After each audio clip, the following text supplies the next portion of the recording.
कि वो सारी चीजें लिखना जो हम एक्सपीरियंस कर रहे हैं, ऑब्जर्व कर रहे हैं, बिना ये सोचे हमें लिखना कि दूसरा क्या सोचेगा।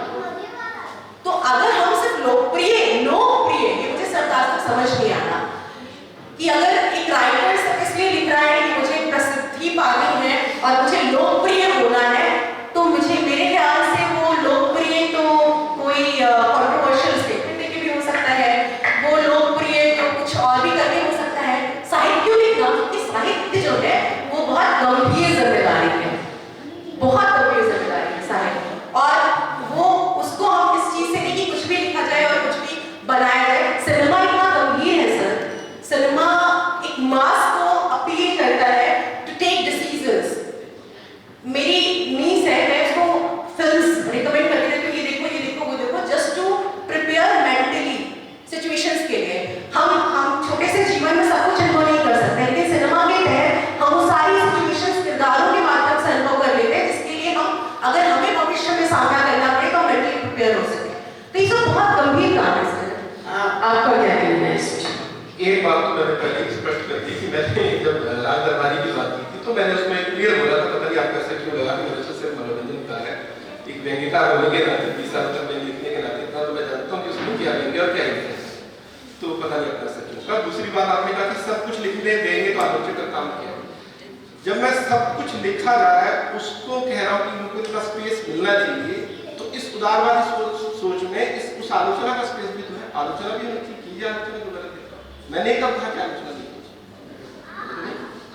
सबका स्वागत हो। हाँ, सबका स्वागत होना चाहिए। आप तो इसमें मैंने सबका स्वागत होना चाहिए, मतलब मेरी नजर में स्वागत होना चाहिए, आलोचना का भी स्वागत होना चाहिए, सभी की स्पेस, सभी के लिए स्पेस।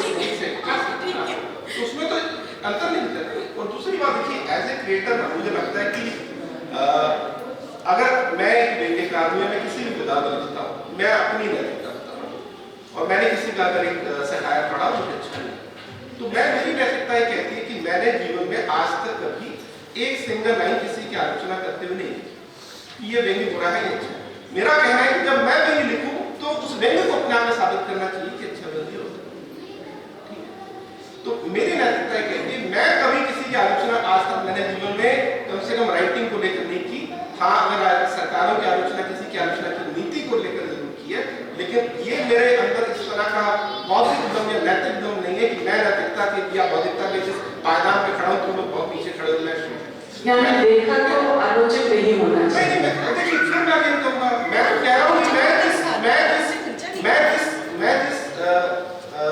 मेरी जो सोच है व्यक्तिगत तौर पर, तो सब मैं नहीं कह रहा कि आलोचना करिए तो गलत है, नहीं, इनको लग रहा है कि उसकी आलोचना होनी चाहिए और इनको लग रहा है इनको करनी चाहिए, तो बेशक ही करें, लेकिन आलोचना मतलब नीचे दिखाना नहीं। नहीं, बिल्कुल, मैंने कब कहा, मैंने कहा ही नहीं था, मैंने तो ये कहा कि सपोज मैं बताओ प्रॉब्लम क्या है। प्रॉब्लम ये है कि लोग कहते हैं कि चेतन भगत लोकप्रिय राइटिंग करता है, तो मैं हमेशा कहता हूँ लोगों को चेतन भगत से प्रॉब्लम नहीं, हजारों लोकप्रिय राइटिंग करे, लोगों को प्रॉब्लम उसकी लोकप्रियता से कि वो हल्का लिखे लोकप्रिय क्यों है, क्योंकि हजार लोग और भी तो बुरा लिख रहे हैं। आप उन हजार लोगों के नाम पता करके क्या क्या आदमी की आलोचना कर रहे हैं कि गोरखपुर में फलाना सिंह जी बहुत बुरा लिख रहे हैं, क्यों? क्योंकि फलाना सिंह को जानता है। हमारी किसी भी बौद्धिक आदमी की सबसे बड़ी दिक्कत ये होती है, ये हकीकत है और ये कड़ा सच है, किसी भी बौद्धिक आदमी को सबसे बुरा काम करता है, मुझे लगता है मीडियोकर लोग मीडियोकर काम करते हैं, उससे ज्यादा लोग। हमें मीडियोकर लोगों की लोकप्रियता से प्रॉब्लम है, मीडियोक्रिटी से प्रॉब्लम नहीं है, उनके औसत होने से प्रॉब्लम नहीं है, ठीक है। तो ये दुनिया का सबसे बड़ा कारण सच है, क्योंकि औसत काम तो बहुत हो रहा है। मैं फिर कह रहा हूँ इसको आलोचना करनी करे। मैंने यहाँ पर कभी मैंने राजेश गुरुदत्त का भी एग्जाम्पल दिया, मैंने ही वो एग्जाम्पल दिया था कि गुरुदत्त को लाख लोगों ने कहा कि आप मत बनाइए, फिल्म फ्लॉप हो जाएगी, फिल्म फ्लॉप हुई, लेकिन उनकी कन्विक्शन थी। उसका मैं एक और बैक स्टोरी बता देता हूँ। जब वो प्यासा कर रहे थे तो आपने देखा होगा कि प्यासा में वो नहीं मरते, प्यासा के वक्त भी उनकी कन्विक्शन थी कि हीरो को मरना चाहिए। प्रोड्यूसर ने कहा फिल्म फ्लॉप हो जाएगी, तो प्यासा में आकर में हीरो आ जाता है, प्यासा हिट भी होती है। लेकिन जब उन्होंने कागज की फिल्म बनाई तो सोचो तो प्रोड्यूसर थे, उनका पैसा लगा, उन्होंने कहा नहीं हीरो मरना चाहिए, उन्होंने हीरो को मारा, लेकिन फिर फ्लॉप हो गई। लेकिन बाद में कागज की फिल्म आज आप किसी से पूछे टॉप 5 फिल्मों में आपको बताएंगे। अब ये एक क्रिएटर के नाते आप लोग का नैतिक साहस कैसे हो सकता है, ये भी तो फर्क है। जैसे मैं कहूँ ना, दिक्कत क्या है कि आपकी खुद की मोटिवेशन या प्रेरणा जीवन को लेकर क्या है। आजकल लोगों को इंस्टेंट हिट चाहिए, इंस्टेंट फेम चाहिए, कुछ लोगों ने अगर आवारा वसीयत लिखने में 14 साल लगे थे, यहाँ तो लोग 14 मिनट देने के लिए तैयार नहीं। लोग सोचते हैं कि मैं रील बनाऊं, रील रातों रात लिख दो, जा मुझे कंप्लेन मिल जाए। एज ए क्रिएटर मैं एक बड़ा अच्छा उदाहरण देता हूँ, मुझे नहीं पता ये कहानी सच्ची है नहीं, लेकिन इसका मैसेज बड़ा अच्छा है। कहते हैं कि जब तानसेन अकबर को कहा कि मैं अब आपसे विदा चाहता हूँ, मैं चाहता हूँ खुद अपने स्तर पर काम करो, तो अकबर का कहना था कि आप विदा दे तो दीजिए, लेकिन मैं ये जानना चाहता हूँ कि जो तुम खुद इतने गुणी गायक, मुझे बस अपने एक बार अपने गुरु से मिलवा, मैं चाहता हूँ कि तुम्हारे जैसे संगीतकार को किसने पैदा किया, मैं इंसान से मिलना चाहता हूँ। तो तानसेन ने कहा कि देखिए मेरे गुरु ऐसे तो मिलेंगे नहीं, जब उनका कहीं कुछ कार्यक्रम होगा वो गा रहे होंगे तो हम आपको ले चलेंगे। तो कहते हैं कि अकबर को तानसेन अपने गुरु के पास गए, हरिदास जी उनका नाम था, जो कि द्रुपद परंपरा से आते थे। जब अकबर ने उनके गुरु हरिदास को सुना, तो जो अकबर तानसेन को कहते थे कि तुम दुनिया में सबसे अच्छा गाते हो, उन अकबर ने तानसेन से शिकायत की कि यार मुझे तुमसे शिकायत है कि जिसका गुरु इतना गुणी है तुम तो उसका 10वां हिस्सा भी नहीं हो, तुम क्यों नहीं सीख पाए, क्यों तुम्हारे गुरु तुम में इतना फर्क रह गया। तो उस पर जो तानसेन का जवाब था, मुझे लग रहा है हर दुनिया के क्रिएटिव आदमी के लिए एक बॉटम लाइन होना चाहिए, इसके अलावा कुछ नहीं होना चाहिए। उन्होंने कहा कि मेरे गुरु और सर मेरे में फर्क ये है कि मेरे गुरु इसलिए गाते हैं क्योंकि गाना ही उनके लिए गाने का हासिल है, गा दिया बस उनको सब मिल गया, मैं इसलिए गाता हूँ क्योंकि मैं गाने से पैसे कमाता हूं। जिस दिन कलाकार के लिए उसकी कला की अभिव्यक्ति अंतिम चीज हो, तब उसके अलावा उसको कुछ नहीं चाहिए। यही चीज गुरुदत्त में थी, जब उन्होंने कहा कि फिल्म फ्लॉप होती है तो फ्लॉप हो, मेरा अभिव्यक्ति ये कहती, मेरी कन्विक्शन ये कहती कि ऐसा ही होना चाहिए, लेकिन आजकल नहीं होता। अब हम सभी पब्लिशिंग इंडस्ट्री में प्रॉब्लम क्या होगी कि राइटिंग जो है वो राइटिंग नहीं है, हर कोई एक लार्जर कंटेंट फैक्ट्री का पार्ट है।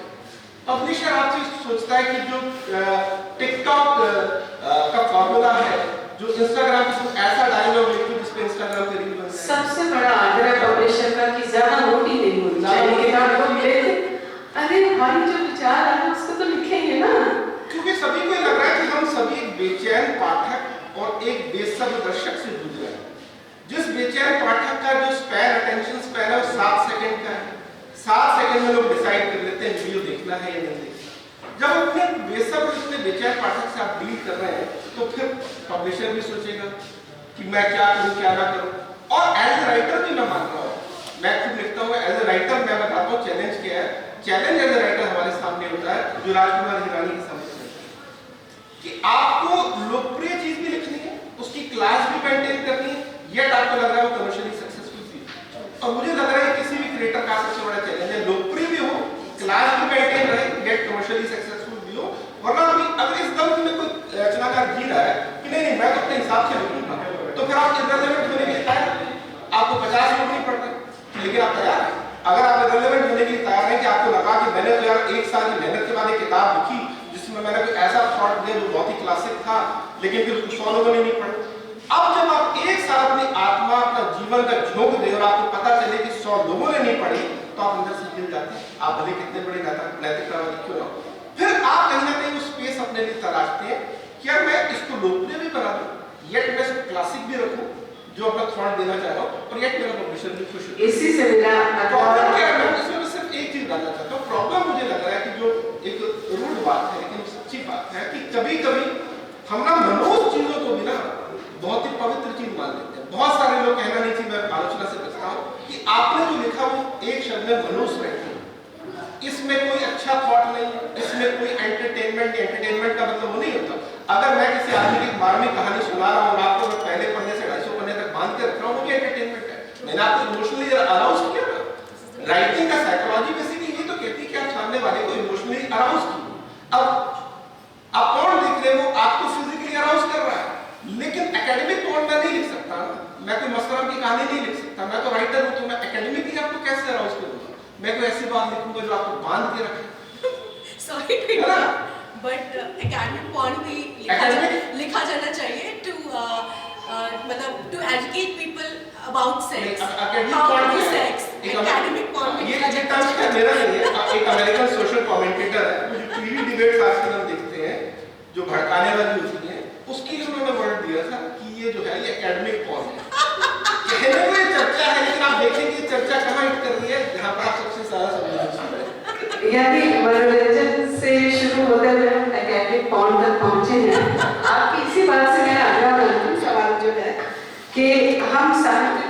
प्रिय भी बनाए और खोखले मनोरंजन से भी बचाएं, अर्थपूर्ण रखें। कैसे कैसे ये संभव है? आप तीनों से मेरा ये सवाल है संक्षिप्त करके, क्योंकि हमें वहां से इशारे हो रहे हैं। मुझे तो देखिए इसमें अगेन मैं वो कह रहा हूँ ना, जैसे कि अगर आप, मुझे नहीं पता आप लोग अगर आप इंस्टाग्राम पे हैं या अगर आप फेसबुक पे आप शॉर्ट वीडियो बनाते हैं, तो इंस्टाग्राम आपको या फेसबुक आपको ये बताते हैं कि आपका जो इनिशियल हुक था वो कितना स्ट्रॉन्ग है। मतलब शुरू के 7 सेकंड में जो आपने बात की वो कितनी इंटरेस्टिंग थी कि लोगों ने आपने लोगों को बांध लिया। मैंने तकरीबन 12 साल तक हिंदुस्तान अखबार टाइम्स पे कॉलम लिखे हैं और एज ए स्तंभकार सबसे बड़ी चुनौती होती है कि शुरू की 2 लाइनें कैसी हो, क्योंकि अगर मैंने शुरू की 2 लाइनों में लोगों को बांध दिया तो फिर मैं उसे 500 शब्द भी पढ़वा सकता। लेकिन मैं इस अहम के साथ ना लिखूं कि मैं लिख रहा हूं तो तुम्हारी तो मजबूरी है, तुम्हें पढ़ना पड़ेगा। अगर आपको 10 साल की स्तंभ लिखते हो गए, आगे में लिखती है, फिर भी आप संवेदनशीलता से लिखती होगी ना कि यार मैं टेकन फॉर ग्रांटेड अपने पाठक को नहीं ले सकती कि मैंने लिखा मेरा नाम पढ़ के पढ़ेगा। आप हर बार ये सोचती होगी कि मेरी पहली पंक्ति कैसी हो कि लोगों को बांधे। मुझे लग रहा है कि किसी भी लेखक के नाते आपका काम होगा। पहला मैं तो चूंकि पत्रकार हूँ बेसिकली, तो आप न्यूज आइटम जब सबसे पहले आप लोगों को खबर देंगे, उसके बाद आगे उसकी बैकग्राउंड तक जाना। और एज लेखक होने के नाते कि पहला उपन्यास ज़्यादा मैं लिखती हूँ, पहला मेरा चैप्टर ये होता है कि मैं लेखक को कैसे बांध लूँ पहले चैप्टर में, पहले 3 पेजेस में, कि वो आगे पूरा पढ़े बिना हटे ना। ये हर लेखक की कोशिश। मेरा 2023 में दूसरा वेनिक संग्रह आया, उसका नाम था बातें कम स्केल ज्यादा। ठीक है, अब जब मुझे उसका मैं आपने बताया कैसे लगता है हमारी जिम्मेदारी क्या है, और पहला वेनिक संग्रह को उसका नाम था हम सब फेक है, एक है तो फेक है नहीं। अब एज ए राइटर मेरा चैलेंज क्या है कि मुझे लोगों को अगर पढ़वाना है तो सबसे पहले मुझे अपने किताब के शीर्षक में ऐसी बात, अपनी रचनात्मक